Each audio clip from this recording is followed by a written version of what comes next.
My heart keeps going back to that phrase we sang in worship of, you make the darkness tremble. And this is off script, so if you're doing slides right now, good luck keeping up with me. But man, just this idea of there's something that shakes darkness. And his name is Jesus. And the reason for this, and this is so important, is that he gave us a mission too on this earth. In such a way that he says that the gates of hell will not prevail against his church, which means that as we move forward with Jesus and for Jesus, darkness trembles. That ground is meant to be taken, and as I was watching just graduates being announced, and I was just like, man, their resume, a million, light years ahead of mine, where I was just lighting my life on fire as I was leaving high school, and they're like, no, I'm ready to go. I'm a disciple. I'm ready to be sent out. I love that because darkness trembles over that stuff. That we raise up disciples in our homes and in our environment and in our community, and we invite the lost into it that they can be found and transformed. Kingdom ground is taken. This place is flipped back upside down into its rightful order, back to the design, and kingdom ground is taken. And that's what this is meant to look like. And we're actually diving into a conversation really over the summer of what that is meant to look like in our lives. See, we want to press into the movement. If you were here last summer, you heard about the movement. We started the book of Acts. We went through chapters 1 through 8, and we dove into how this isn't a movement that we started here at 180 Life Church. It's not a movement that was started at the youth camp you went to when you gave your life to Jesus. It's a movement that was started 2,000 years ago when Jesus made disciples who made disciples who made disciples, and we stand in this room because of it, because of what he did and the movement that we were invited into, that we're actually meant to step forward, not looking at what we can receive anymore, but that we stepped into a movement about bringing others along who can experience the grace and mercy of Jesus. And that's what we're going to continue dialoguing about in this series of the book of Acts. It's a movement that we are invited into to take kingdom ground. And it's where our mission statement comes from. We exist as a church. If you're a part of this church, you should know. In fact, quiz time. I did this last time and you guys made me so proud. Our mission statement is we exist to... I love that. That's so good. We exist to make and send disciples who love and live like Jesus. And that's not just words for us. That's the movement. That's what we're invited into. And that's what Jesus is moving in as well. If you've got your Bibles, we're going to go ahead and open up to Acts chapter 9. If you don't know me, I'm Josh. I'm the lead pastor here of 180 Life Church. And I am amped to be with you today. I'm especially amped about next week. In fact, I really had to kind of dial it down this week because I'm so excited about next week because we're going to get to be in a building. It's not an example of God's promises. He didn't promise us a building. We didn't need it. But it is an example of his provision, of him providing for his church a space for us to worship and gather and invite the community in and for us to be able to be more outward focused than we are right now because we have to sanctify a high school. And so we are in Acts chapter 9. And if you don't remember this series, or maybe you're new here, just a reminder, we don't dive into the full breadth of every chapter. Now, we're going to go verse by verse through a certain section in the chapter. But here's my ask. Read ahead. So next week we are talking about Acts chapter 10. Read the spoilers.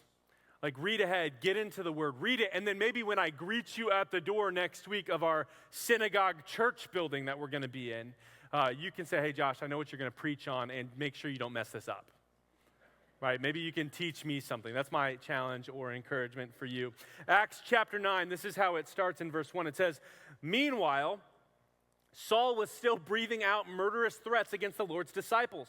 He went to the high priest and asked him for letters to the synagogues in Damascus, so that if he found any who belonged to the way, whether men or women, he might take them as prisoners to Jerusalem. So when we see a couple words here, we need to hit pause. The first word that we need to hit pause on is meanwhile. So let's say simultaneously something is happening. So we know that Saul, he's a hot mess, and he's breathing murderous threats against God's people. Meanwhile, what's happening? Well, if you look back at chapter 8, you'll find Philip, a disciple of Jesus who is leading an Ethiopian eunuch to the Lord. And so the eunuch is like, hey, man, I don't understand this. And Philip's like, well, let me unpack this for you, to the point where this Ethiopian man says, you know what, I'm giving my life to Jesus, to the extent that he says, stop the chariot.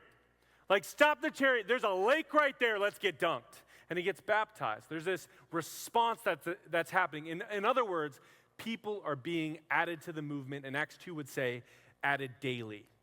Like the numbers are growing, the movement is expanding. And where else do we need it more than here in New England?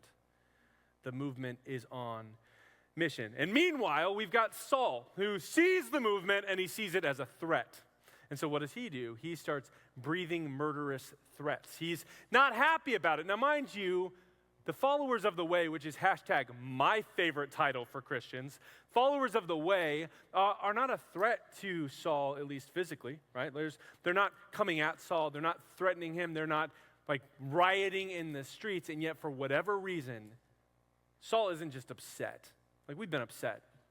He's breathing murderous threats. He's not happy about it to the extent that he goes, hey, I'm going to go to the authority above me. I'm going to go to the high priest, and I'm going to get a warrant for their arrest. And when I say warrant, I'm not talking like today's warrant where it's like, hey, it's got a name on it. He says, I want a blank check. Like I want followers of the way. Anybody that I see that is following Christ, I want to be able to put them in prison, and I want to be able to lock them down and shut them up. That's the kind of murderous threat that we see the guy named Saul breathing. So he gets the green light. This is his plan. He gets the green light from the high priest. The high priest says, hey, here's your warrant, and he heads on his way. And if we're not careful, and if we're not careful in our daily life, this can shift our view of Saul. See, we see that Saul views us as the enemy, and our response can become quickly to view that other person as the enemy. You ever have that happen in conflict where somebody comes at you or they say something wrong or they break your trust and all of a sudden they're the bad guy and you're focused on that? Here's the deal. There is an enemy.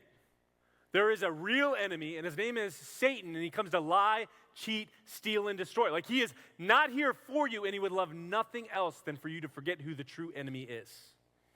And what we're going to see in this passage, and what I want to remind each of us in, whether it's in conflict or maybe it's in our marriage or wherever it is, whatever space it is where you're confusing the identity of somebody around you, I want us to be reminded of how Jesus sees his people, not through their mistakes and their brokenness. He doesn't ignore that. Those things need addressed, but he sees who they were designed and created to be and invites them into that. Let's remember who they are. Let's see, verse 3, it continues, it says, as he neared Damascus, this is Saul, as he neared Damascus on his journey, suddenly a light from heaven flashed around him. He fell to the ground and heard a voice say to him, Saul, Saul, why do you persecute me? Who are you, Lord? Saul asked. I am Jesus, whom you are persecuting, he replied. Now get up and go into the city, and you will be told what you must do. So I love this. There is this light that is so illuminating that Saul becomes blind. Right? There's this light that is so incredible and a voice that speaks to him, and the voice is Jesus. Now, if you remember the sermon last week with Pastor Nicholas, there's a couple really important pieces that I don't want us to miss. The first is Jesus doesn't always give a straight answer. Like sometimes you'll ask a question and he'll ask a question in response. Sometimes he'll give you a parable and you're like, man, I don't even know. And then 30 years later, you're like, okay, now I know, I get it. And then other times, and I would say just a few times, he gives a direct response. And you see Saul go, who are you, Lord? And Jesus says, it's me. It's Jesus. Why are you persecuting me? I love this. Even in the response from Saul, though, you see that it's a genuine question.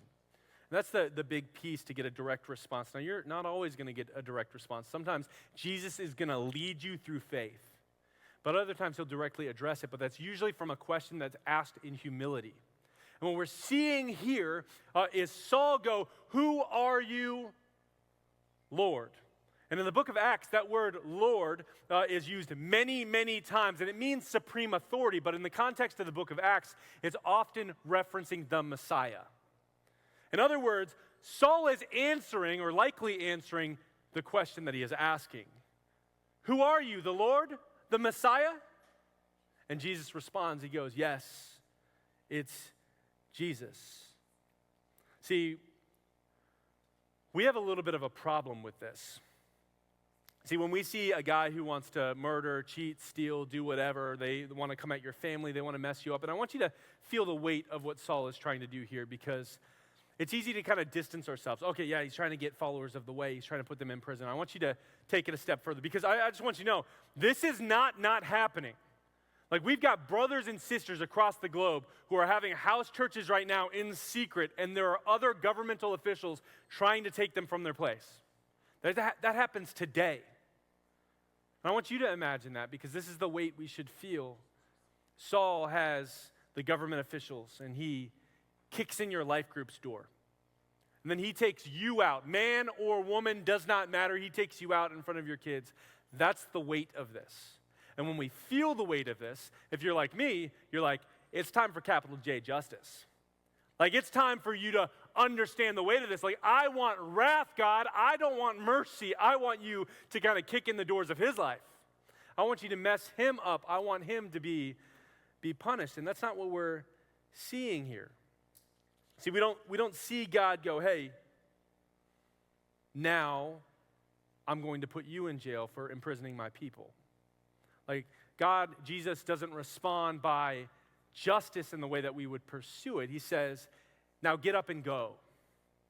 And if you're like me and you're like, hold on, get up and go, that sounds a whole lot like language that God uses all the time towards his prophets. Why is he speaking to Saul, this murderous fool, in the same way that he spoke to prophets? What did he say to Elijah and Elijah, in Isaiah and Jeremiah? Get up and go. Why is he talking to Saul like this? God, I wanted justice. I wanted wrath. Why are you speaking to him like he is some sort of prophet? See, Saul in this story hears this journey, and he's bent a certain way. And he's bent the same way that we were bent. If you are a follower of Jesus now, at some point in your life, you are bent towards the ways of this world. And what we do is we see this story of Saul, and we forget that the story of Saul is our story. That there was a point where Jesus interceded on our behalf, and he said, get up and go. That place that you were, that place you were living, the brokenness that you were experiencing, the sin that had a hold of your life, get up and go from that place you were in. And the person who strengthens you is the person who goes with you, and his name is Jesus. That you and I, we're not meant to remain where we are. I think this is one of the tension points of following Jesus. At least it was for me. It was like, man, like Jesus, like if I give you my life, if I give you everything about me, are you going to change me? Like, do I have to be different? Here's the deal. His goal isn't different. His goal is Jesus. Like, his goal is wooing us into who we were always created to be. And even though sometimes it can feel sacrificial because it is, sometimes it can feel painful because sometimes it can be, it's also bringing us back into our design. I saw a video of this. This is also not written in. I saw a video yesterday of a guy who was trying to play his guitar on the wrong side. He's like, yeah, you can. You can try to do that, but it's never going to live out the freedom and the joy and the sound that it was meant to. Why? Because a guitar was meant to be turned a certain way. We live in an upside-down kingdom where Jesus is flipping things back upside down, and he wants to start with you. He wants to start with me, where he says, no, Josh, I want to flip you back into where you were designed to be. He does the same with Saul. He says, Saul, get up and go, and I will tell you what you need to do. And this, when Jesus flips your life upside down, is tough. Because if you're like me, I gave my life to Jesus, and I said, I'm all in. Now what? Because I didn't know what to do, and I didn't have people around me, and I didn't know how to discern and understand his voice clearly. And so I was just kind of fumbling and mumbling and floundering until somebody kind of grabbed my hand and led the way. And for us, I just want you to know, if that is you, if you have placed your faith in Jesus, you're like, I'm in on Jesus. Like, I want to be like him. I want to live a life that is faithful, but I don't know how to do this. This is the promise for you, that it'll tell you what you need to do. And this is why discipleship is so important, because there's a body of believers around you. A body of believers who are not so focused on moving forward that we're not willing to look back and help somebody else come along the way. That we're meant to walk beside the lost. That we're meant to evangelize the lost. This isn't just about internal church stuff. This is about having relationships in our communities with people outside of the church that we can speak love, truth, and joy and point them to what is best for their lives and their hearts. That they too can be flipped right side up and turned back to their Creator. Is the whole mission of discipleship. If you don't know what to do next, let me give it to you. Find somebody in your life group who is further along in their journey with Jesus. When I say further along, I don't mean they're like really, really old. They might be, but what I do mean is that they are just closer. They've got a depth of relationship with Jesus where you're like, that. Like, that's what I want. Like, they have a proximity with him where they're just walking side by side with Jesus. You're like, I'm not that close, but maybe they can show me how. Get next to them. Ask them to walk beside you and to lead you, because Jesus will tell you what to do. Verse 7, it says, the men traveling with Saul stood there speechless. Makes sense. Math checks out on that. They're speechless. They heard the sound but did not see anyone. Saul got up from the ground, but when he opened his eyes, he could not see anything. So they led him by the hand into Damascus. For 3 days he was blind and did not eat or drink. This man who is puffed up in the chest, has a resume that could beat just about anybody else, is humbled in such a way that his blindness becomes abundantly clear. See, where he was spiritually blind, now he is physically blind. And where he could march into battle on Damascus and do battle against the followers of the way, now he needed to be led into the town by hand. Like, that's instant humility. You guys ever have that happen where you feel just and right, and then in a moment you're like, oh. Yeah, you have. Right? When you were in an argument with your spouse the other day, you're like, why is the remote never where it's meant to be? And then you stand up and you were sitting on it. Instant humility. And sometimes we still puff up after that. We're like, well, it's still in the wrong place. Stop it. Listen, instant humility. And that's what we're seeing with Saul, like led by hand into the city. It took 3 days. And you're like, man, 3 days, that sounds like a long time. That's not a long time. That's the time. Like, that's the time. Jesus rose on the third day. We're seeing a picture here of what Jesus did to the grave and what he is doing in that moment for Saul. It took 3 days. He fasted for 3 days. He was awakening to his lostness for 3 days. He saw his blindness clearly for the first time for 3 days. Jesus changes everything. Verse 10, in Damascus, there was a disciple named Ananias. The Lord called to him in a vision, Ananias. Yes, Lord, he answered. The Lord told him, go to the house of Judas on Straight Street and ask for a man from Tarsus named Saul, for he is praying. In a vision, he has seen a man named Ananias come and place his hands on him to restore his sight. Now, this is a loaded paragraph. If we're not paying attention, we could easily miss it. The first thing that we could miss is Ananias' response. Yes, Lord. You know what that sounds a whole lot like? My goodness, you guys pay attention. It's beautiful. Yeah, if you were here last week, we learned about a word, Hanani. Hope I said that right. Hanani is a phrase that is used all throughout the Old Testament in response to God's call. It happens with Abraham, and it happens with Isaiah, and it happens all through the Old Testament. And it's this Hebrew word that means, here I am. And it's a response that a prophet gives to God. When God says, Ananias, Isaiah, Abraham, when he calls them by Samuel, here I am. And look at this. In Greek, you know what yes, Lord means? Here I am. It's different language, and yet it's pointing to the same thing. It's a response. It's not, all right, God, like, hey, when I'm ready, I do this all the time. Like, God, I'm just so busy. Like, I'll listen. I promise. I'm just really busy right now. That's not the expected response. It's, man, you're the creator of the universe. You make time for me. Of course I've got time for you. Here I am is the response we see from this disciple named Ananias. And the Lord gives him strategic and intentional instructions. Go to the house of Judas on Straight Street. And I love that. It's specific. He's like, man, I gave you the GPS coordinates. Like, you know exactly where you need to go. Like, this is the location. Judas's house on Straight Street. And you might be like, hold on, Judas,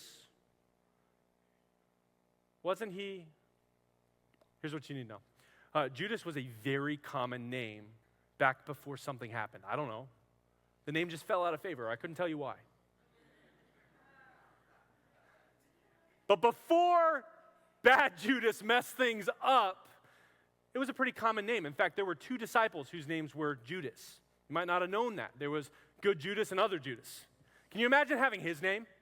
Like, he goes by Thaddeus in other Gospels, and I would change my name too, like I would. So I don't want to be associated. I'm the other Judas. It's a pretty common name at this point. So what God is doing is giving specific instructions to Ananias how to meet this person named Saul, who, by the way, had a death warrant for followers of the way. Meanwhile, it says here that Saul had a vision. Do you hear the irony in that? Saul, who was spiritually blind, is now physically blind, but spiritually awakening, has a vision and sees Ananias. God gave clear instructions. This was the promise. I'll tell you what to do. And what did he do? He told him what to do. He said, hey, you're going to go to this place, and you're going to be led by your men there, and when you get there, there's a guy named Ananias who's going to show up, and he's going to heal you. This is what you need to do. The instructions were clear. And Ananias responds the same way we do. He says in verse 13, he says, Lord, Ananias answered. In other versions, it says, but Lord. But God, I don't get it. It says, but Lord, Ananias answered, I have heard many reports about this man and all the harm he has done to your holy people in Jerusalem. And he has come here with authority from the chief priests to arrest all who call on your name. He says, but Lord, I don't know if you know this. God, creator of the universe, all-powerful, all-knowing. That guy? Him, the one who has a warrant for my arrest, for my family's arrest, for my church's arrest, that guy is the one that you're calling me to, not just to show up and kick in the face, but you want me to heal him? God, that doesn't make any kind of sense. He says, but God, I would go a different way. Here's the thing. Here's what I have found with following God in faithfulness. 99% of the time, at least for me, it doesn't add up with basic math. 99% of the time, I'm like, God, I don't actually, but God, I don't understand it. But God, I don't want to live in a place that it snows. But God, that's a mobile church, and they've been looking for a church building for 18 years. I don't want to do that. But God, and God says, I don't know, I'm not looking for your math. I'm not looking for your equation. I'm not looking for your arithmetic. I've got this figured out. Follow in faith. That's the invitation. Now, here's not what I'm saying, because I hear this all the time, this idea of blind faith. It's not a thing. God builds trust in the same way that we build trust in relationships. God over and over again reveals his faithfulness to us. Now, it might not be the way that we want. Listen, I've heard about heartache in our halls. I've heard about the tensions that we wrestle through. We navigate this too. And at the same time, God's faithfulness shows up. That when we're called to move forward in faith and we're like, that feels risky, we can look back and be reminded of how faithful and good he is. That we can look back and see the 12 stones on the River Jordan where they said, hey, we had to wander for 40 years. We had to be in Egypt for even longer than that. And yet we crossed the River Jordan. And he didn't even part the River Jordan. He just stopped one side. That's how rivers work. And we walked across on dry land. That's the promise he made. That's what he did for us. That's his faithfulness. So when he calls me to Jericho or the Canaanites or wherever else, it doesn't matter. I'm willing to move in boldness and in faith because he is faithful and always is. And I'm going to have my faith intersect with his faith because he does amazing things. In fact, I would say he does immeasurably more than we could hope or imagine. Man, people think that our church was named after the building we're buying. Literally happened this week. We're like, no. Let me tell you about my God. Let me tell you how he gets into the details and says, no, I want you to know that I love you and I care and I saw you. In the hurt, in the brokenness, when you fell on the floor and you had no place to look but up. He says, I was there. And he was there with Saul and he was there with me and he can be there with you. It says, but the Lord. That's the response. We say, but God, and the narrator of Scripture goes, but the Lord. Or you look at Romans 5:8, and it says, but God demonstrates his love for us in this, that while we were still sinners, Christ died for us. Our but God is responded by, no, but God. But God, I can't. But God, yes, you can. But the Lord said to Ananias, go. This man is my chosen instrument to proclaim my name to the Gentiles and their kings and to the people of Israel. I will show him how much he will suffer in my name. God says, no, your math is broken. Don't use your math. Use God's math. And God says, you'll still figure out X. It's just going to be a little bit longer than you want. What I'm going to do is I'm going to invite you. What God's going to do is he's going to invite you to follow the path that he has for you. And then you get to look back and see his faithfulness over time. And again, it's not always going to look the way that you had written it out. I was talking to my bride last night, and we were just marveling. And we don't always do this, so it's not like pastors just sit at home and talk about this stuff, but sometimes we do. And we're just marveling, man, like can you believe what God has done in 10 years? Like, we looked back at the last 10 years and be like, I wouldn't have written it up this way. And we went through things harder than we could ever have imagined having to navigate. And we walked through valleys that we didn't think would end, and we're still in valleys right now. And all the while, we look back and say, but he's so good. But he's so good, and he never left. Like, he doesn't leave me in the valley to say, hey, climb out, and once you get out, let me know. He goes down there. He went on a hill called Calvary and died in my place. You want to know about valleys? That's the highest one there ever was. I don't even know what that metaphor means. But you understand what I'm saying. There's a weight to it, that he doesn't leave us there. He meets us there. And he doesn't just meet us there. He leads us there. And he walks through it with us and beside us and before us and behind us. You're not abandoned. See, the point of this, he says a phrase in this to Ananias. He goes, I'm going to show him how much he will suffer in my name. And if we're not reading carefully, we might say, well, that sounds like a threat. It's not saying that God couldn't say it that way. It's to say that in this context, it's not a threat, it's a lesson. It's a lesson that as we follow Jesus, there's going to be suffering in this life. Here's the deal. We get something called common graces, which means that believer or unbeliever, we all get to experience it. Like, whether you're a believer or unbeliever, I've said it before, you can have a burger at Max Burger and delight in it. It's awesome. You can watch the sunrise and go, that's beautiful. And yet, if you are a follower of Jesus, you can take it a step further and say, that was hand-painted by my God. Like, he did that. In the same way we've got common graces, there are also common pains. Like, there's common hardship, and there's even intensified hardship when you're a believer in Jesus, because he's not going to lead us to places that are easy. He's leading us to places that are good. And sometimes the best apologetic, that means evidence for the kingdom of God, that I can offer the world is when my life is on fire, I can say, he is good and I am not alone. This is the only life that we get to do that. Like, there's going to be a day where there's a new earth and I get a new body and my knee's going to stop being a jerk. I'm sure of it. And there's not going to be suffering. All tears are going to be wiped away. And the yoke will be light and easy.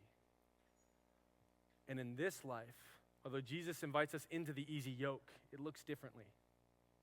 In this life, there will be suffering and there will be pain. Suffering isn't a glitch, it's a feature. And we get to move forward in the presence of God, knowing that he is near and helps us carry the load. I was wrestling through what to share with you on this, because it's really important. If you're like, hey, Josh, why do you share like really vulnerable stuff on stage? Here's why. It's because that's an expectation for our community. Like, I want us to be authentic in our community, which it means that we're willing to celebrate together and we're willing to bleed together. And be honest about, hey, I'm broken, I'm weak, I'm falling apart, I need help. And so hear me, I'm sharing this not from a place of I want your sympathy, it's from a place of, like, I'm there with you and I get it, and yet we need to be sharing this stuff with brothers and sisters who can help us carry the load. Because suffering is a feature, and yet we're not meant to do it alone. So for me and my family, we've been navigating quite a bit. This has been such a weird week. Like, I can't even like put into words how weird it has been. There have been victories that like I did like 10 years ago I never would have imagined. Victories like my book came out, which was really exciting. And I was like, man, this is really cool. I did that thing and that's awesome. And then there was my son's doctor appointment, which if you've been along with us for the journey for a little bit, you know that he was diagnosed back in August with a really rare eye disease. And so we had a doctor's appointment in Boston on Wednesday, and that went incredible. The doctor said, hey, 4 surgeries in, and we're done for now. Like, we're done. Like, you can just do every 4 months, you can do a doctor's appointment. We were doing a surgery every 6 to 8 weeks. This is kingdom victory in our home. Yeah.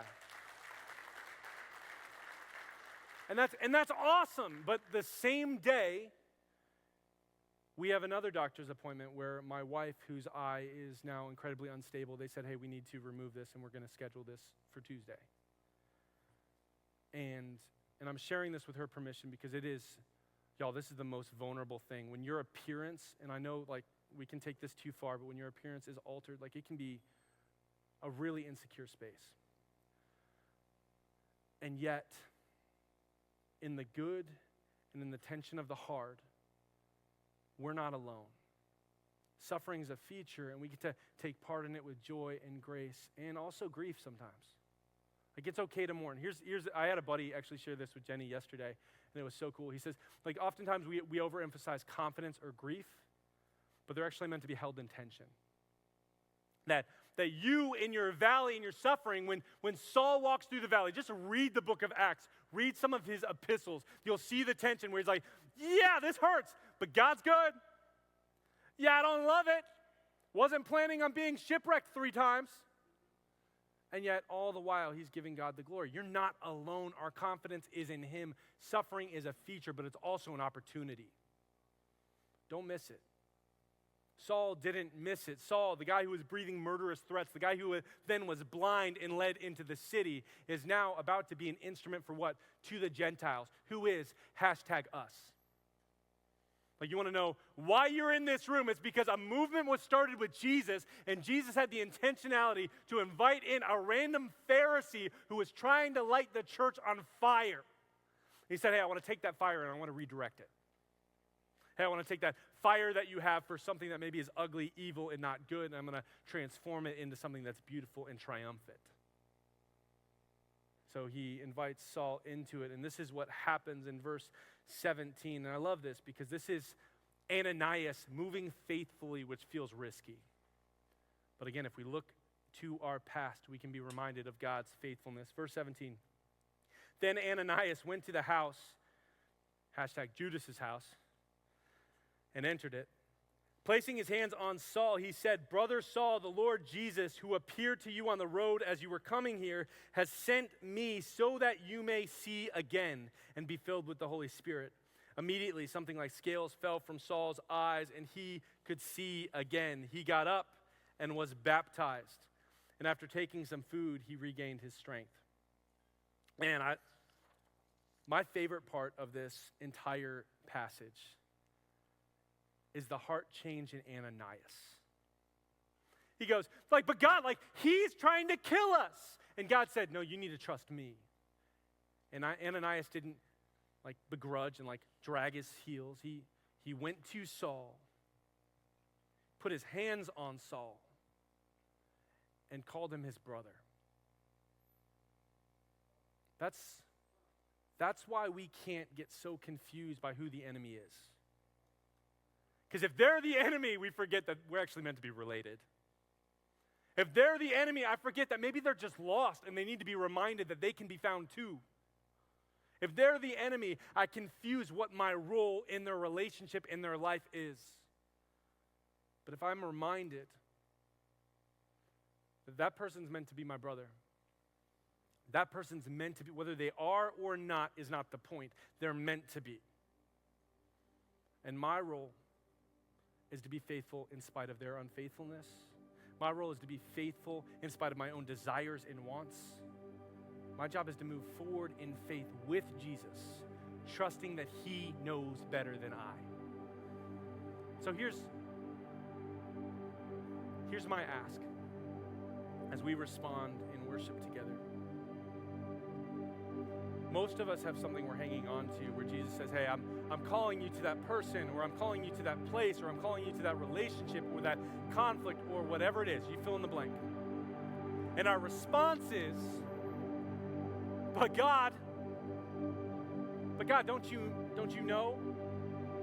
I can't do that.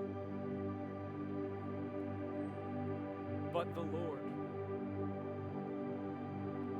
is stepping in on our behalf, and he will do the same for them if they'll let him. So here's here's your part. What is it that you are hanging on to, that you're dragging along in your walk with Jesus, that you need to let go of and say, Jesus, I want you and nothing else.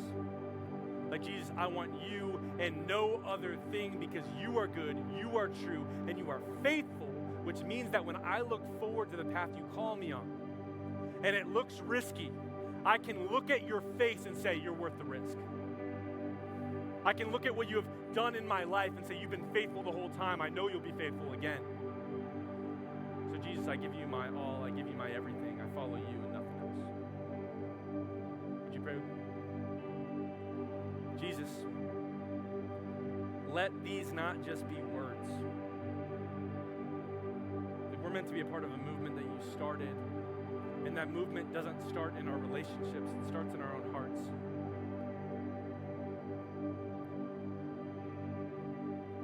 Bring our hearts back to life. Give us a beat that dances to your rhythm. Give us permission to be bold and courageous in our relationships. But first, give us the humility to be fully surrendered to you. God, you have never left us. You are good and you are faithful. And whether we are navigating the hard or singing on the mountaintops, let us not forget of your glory and your mercy and your love and your grace. Let us sing it to all the people, that we can forever be reminded that you are a God that's good, leading and